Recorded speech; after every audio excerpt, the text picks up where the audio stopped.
Welcome to another story made by Oracle 1. The Beach of Hope. Every morning, just as dawn broke over the sleepy town of Marlow Bay, Eleanor would find herself walking the sandy shore, a leather-bound journal clutched tightly in her hands. With the sea breeze tangling her dark curls and the salty mist brushing her face, she sat beneath the gnarled branches of an ancient oak tree that leaned toward the ocean like it sought comfort from the vastness. There, she would open the worn journal and pour out letters that would never be sent. Words drenched with sorrow, aching with unspoken truths, each one a fragment of a heart shattered long ago. Eleanor was a literature teacher at the modest high school that served Marlow Bay's tight-knit community.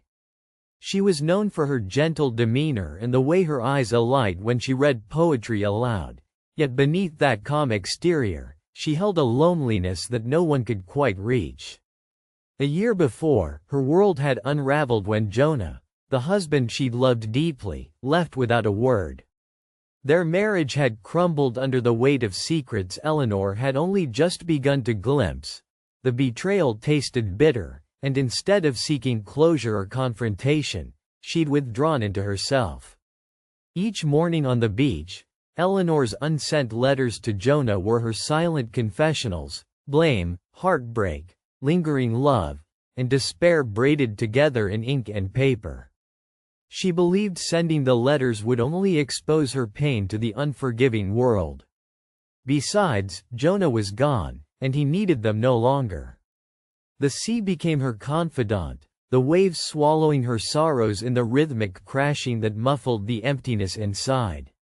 One particular morning, the air carried a fresher scent, the skies slightly pink with early light. Eleanor settled under the familiar oak, tracing the hem of Jonah's name she had written the night before. As she reached the end of her letter, a faint sound caught her attention, a swift flap of paper against driftwood.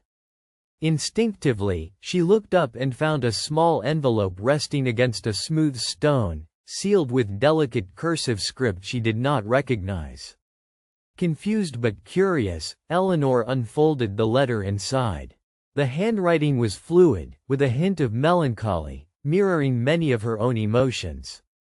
The letter began, "To the writer of letters, I find your words painted in the morning mist, carried in the surf, silent cries I feel without knowing you."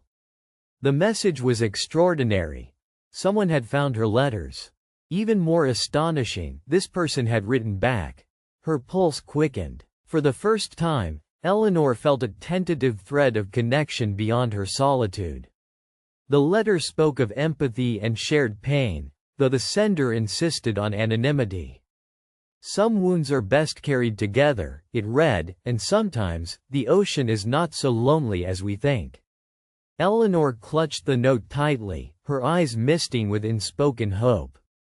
That day, the ocean no longer seemed vast and isolating. It was a bridge, fragile but real, to someone who had heard her heart's murmur. Over the following mornings, Eleanor would return to the beach with fresh letters she carefully folded and tucked under smooth stones, hidden beneath driftwood, or balanced on the jagged roots of the oak tree. And each morning, she found a new reply waiting like a small beacon amidst the sand. These letters carried kindness, wisdom, and stories of beloved losses and triumphs. They spoke as if from a soul who understood the trembling of grief and the tentative flutter of hope. As Eleanor read these replies, the edges of her fractured heart began to smooth. Words she had longed to hear but never dared to say emerged through the ink. It's okay to hurt. It's okay to heal. And sometimes, letting go is starting anew. As weeks soared by like the gulls overhead, Eleanor learned of the correspondent's life through the hints in the letters. A man named Thomas who owned the old bookstore on Main Street. Eleanor had walked past his shop every day but never entered. Now, the voice in the letters painted a picture of a kindred spirit shaped by literature and loss. Thomas, she learned, was a widower. His wife had died 2 years before, leaving him with aching silence and nights filled with whispers of what could no longer be. The parallels between their pain formed an unspoken bond, and Eleanor found herself anticipating the letters as much as the ocean's tide. She caught herself smiling again, laughter. A soft visitor to her chords. There was a magic beneath the moon and dawn, something fragile and infinitely precious. One morning, amid the routine exchange, Eleanor found a letter different from others. Thomas had dared an invitation. If you feel it too, come to the bookstore at sunset. No words are needed beyond the meeting of eyes. Eleanor's heart thudded erratically, a mix of anticipation and anxiety cascading through her like a storm surge. What if this was a dream she needed to wake from? What if she were to fall and break again? Yet, buried in the deepest parts of her sadness, a seed had sprouted, a seed of hope. That evening, Eleanor donned her favorite indigo shawl, its threads soft like a whispered embrace, and walked through the town streets toward the bookstore. As she approached, the warm glow spilling from the windows wrapped around her like a promise. The scent of aged paper, vanilla, and faint cedar welcomed her as she stepped inside. Behind the counter stood a man whose eyes held ocean depths and desolation, and the flicker of new light. Thomas looked up from a book, startled, then softened with recognition when he saw Eleanor.